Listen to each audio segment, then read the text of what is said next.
Who is Aidan O'Connell and where did he come from? He's a victim of circumstance, but he is patient and persistent. His story is special. The road to where he is today was not easy by any means. He did not get to start in high school until his senior season. He didn't receive a scholarship. He was an overlooked walk-on at Purdue. He faced painful family tragedies. He was a mid-round pick by the Las Vegas Raiders. He was a third-string quarterback on the depth chart. But now he is starting and has the opportunity to be the face of the franchise. This is the story of Aidan O'Connell. If you're facing adversity and there seems to be little hope, this powerful story can help inspire you to push through whatever you may be going through.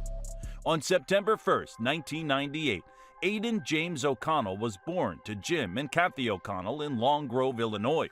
He grew up in the northern suburbs of Chicago as the middle child of 5 brothers, Sean, Patrick, Liam, and Seamus.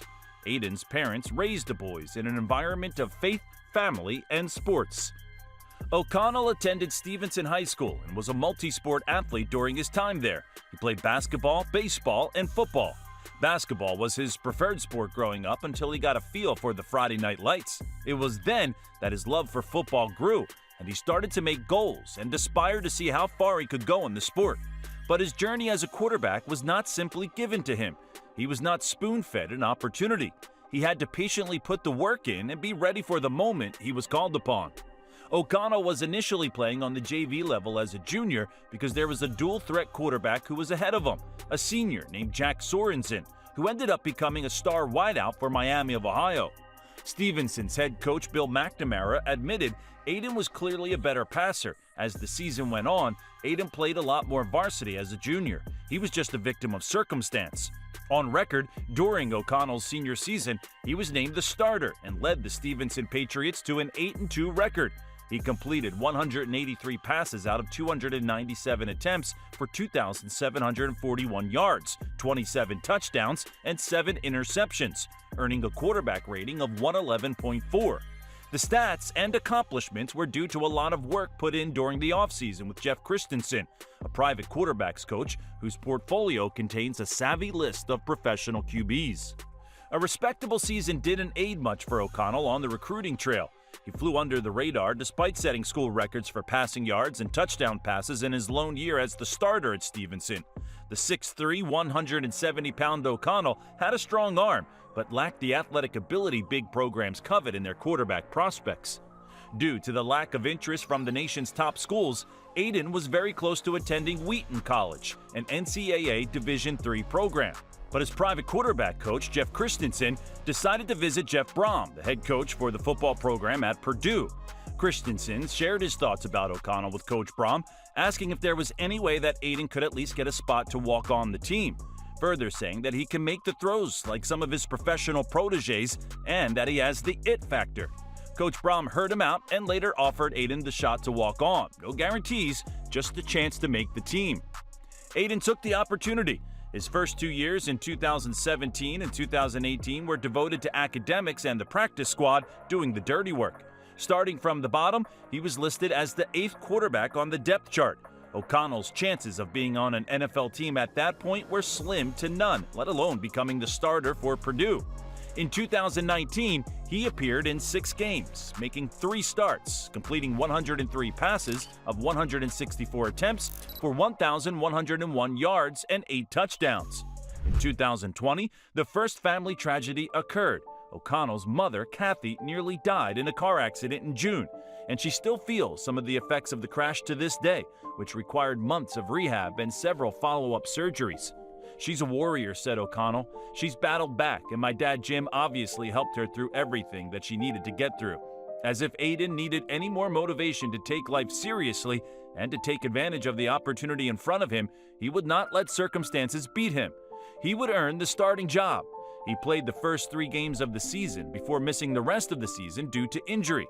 In those 3 games, he completed 88, 136 passing attempts for 916 yards and 7 touchdowns. Notably, in Week 1, O'Connell led the Boilermakers to an upset victory over number 16 ranked Iowa, throwing 31 of 50 for 282 yards and 2 touchdowns.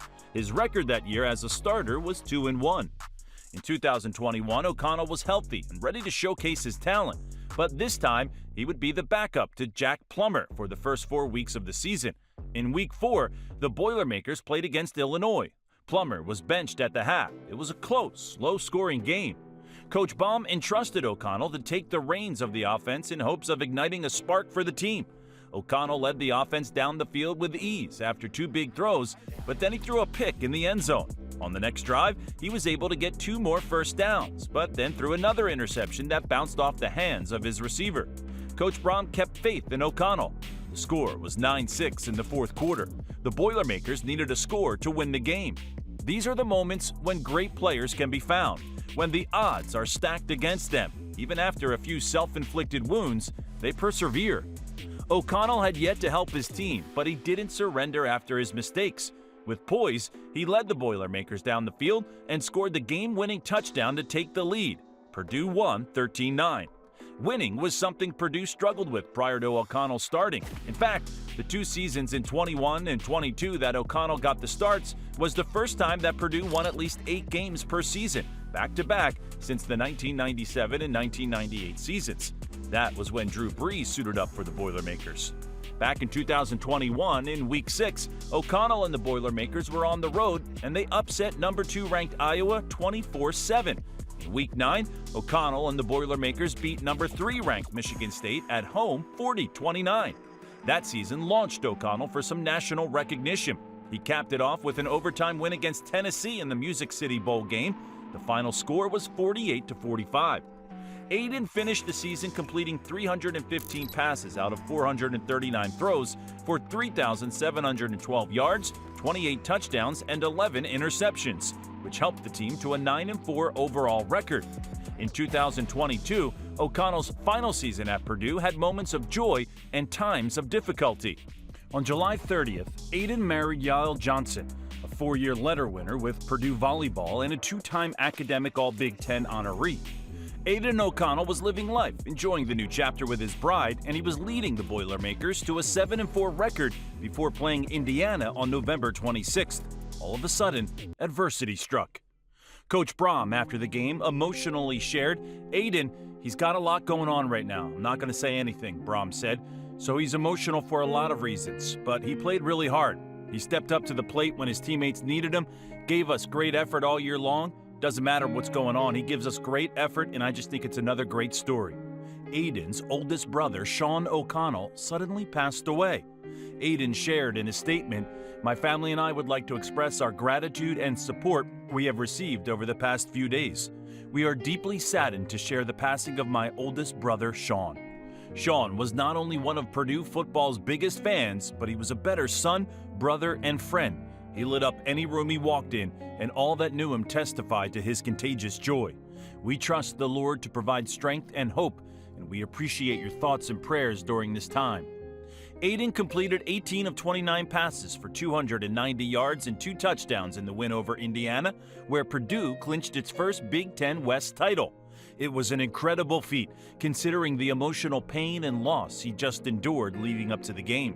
He was seen after the game with teammate Charlie Jones and the team chaplain in tears and sadness. This young man is a fighter, as real as they come.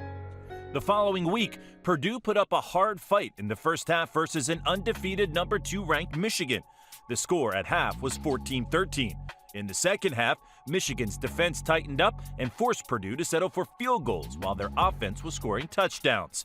That didn't slow down O'Connell from connecting with his receivers to scare the second-ranked defense in the country. Michigan was just bigger, faster, and stronger. O'Connell completed 32 of 47 throws for 366 yards, 0 touchdowns, and 2 interceptions.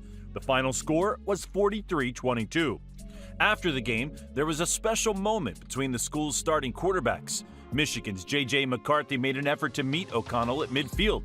He embraced him and shared some words of encouragement after hearing of the loss of his brother. McCarthy shared with the media. Yeah, I shot him a DM earlier last week, just sending my love and prayers to him and his family. But, I mean, he's from Illinois, and it means a lot just seeing him and what he's done this year and what he's done through his whole career. I mean, that kid's a fighter. He's a fighter. From the get-go, he stepped on campus. And I was just so proud to see him go out there and do his thing and play the sport that he loves. And he didn't shake one bit. And I mean, that quarterback fraternity, especially like us Illinois QBs, we stick together. We're tight-knit. But I love that guy. I truly do. I'm right beside him with everything he stands for, and I'm just really excited to see what he does with the rest of his career.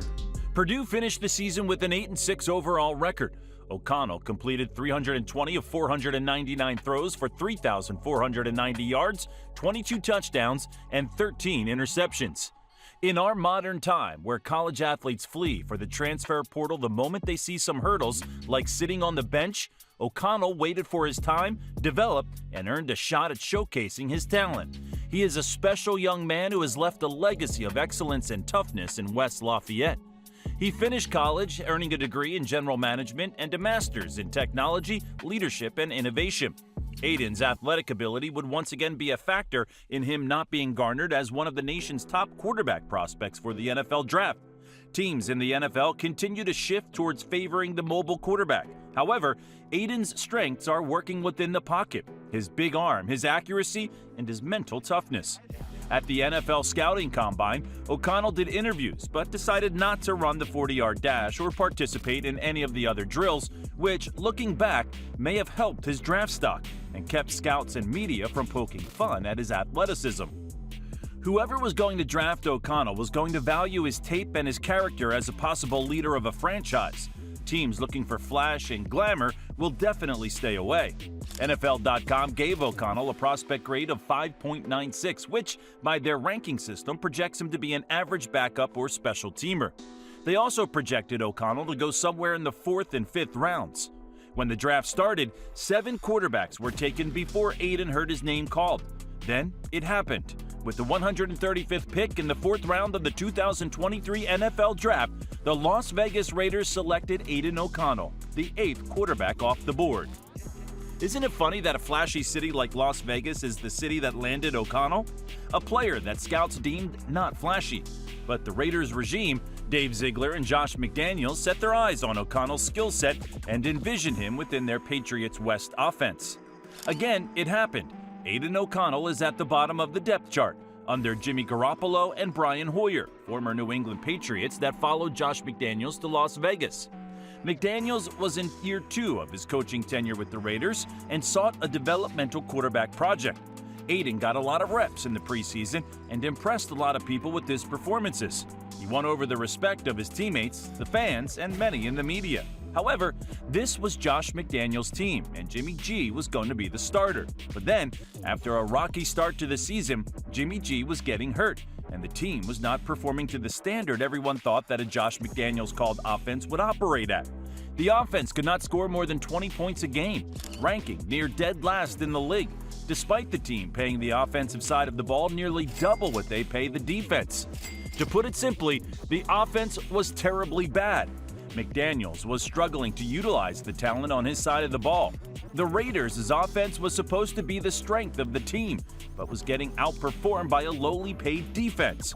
Even though the offense has the 2022 league-leading rusher in Josh Jacobs, the best wide receiver in the league in Devontae Adams, one of the best number 2 wide receivers in Jacoby Myers, one of the best slot receivers in Hunter Renfrow, a second-round draft pick rookie tight end in Michael Mayer, and a respectable veteran tight end in Austin Hooper, they signed DeAndre Carter, who came off a 500-plus yard season the year before from the LA Chargers.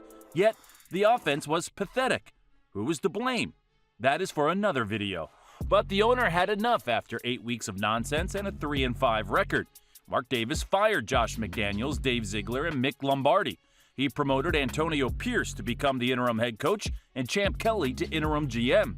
They promoted quarterbacks coach Bo Hardigree to offensive coordinator and named Aidan O'Connell as the starting quarterback. I think he's a little bit more lucid than that first time, a couple weeks ago against the Chargers. But he's the same guy every day. He's one of the first guys in the building, one of the last ones to leave. Even when he was a backup, I'm not going to suit up. He was still here working. You watch him, he sits in his little area in the cafeteria, and he's got a paper in front of him. He's studying. He's reading the Bible. He's a very mature individual for a rookie, and he carries himself that way. All the hard work, all the long hours, the relentless dedication, and the providence of God have finally made way for O'Connell to get his shot. And this is just the beginning. This is his story, and it reminds us of a familiar anthem. The autumn wind is a pirate, blustering in from sea. With a rollicking song, he sweeps along, swaggering boisterously. His face is weather-beaten. He wears a hooded sash, with a silver hat about his head and a bristling black mustache. He growls as he storms the country, a villain big and bold, and the trees all shake and quiver and quake as he robs them of their gold. The autumn wind is a raider, pillaging just for fun. He'll knock you round and upside down and laugh when he's conquered and won. A fitting player for a fitting team. Will he go down as one of the Raiders' best quarterbacks? The future is unknown, but it looks bright. It hasn't been perfect. In fact, maybe better said, perfectly imperfect. One thing is for sure, Aidan will continue to put in the work to be the best that he can be for his family and his team while trusting in God for the increase. Thank you for watching The Halftime Show.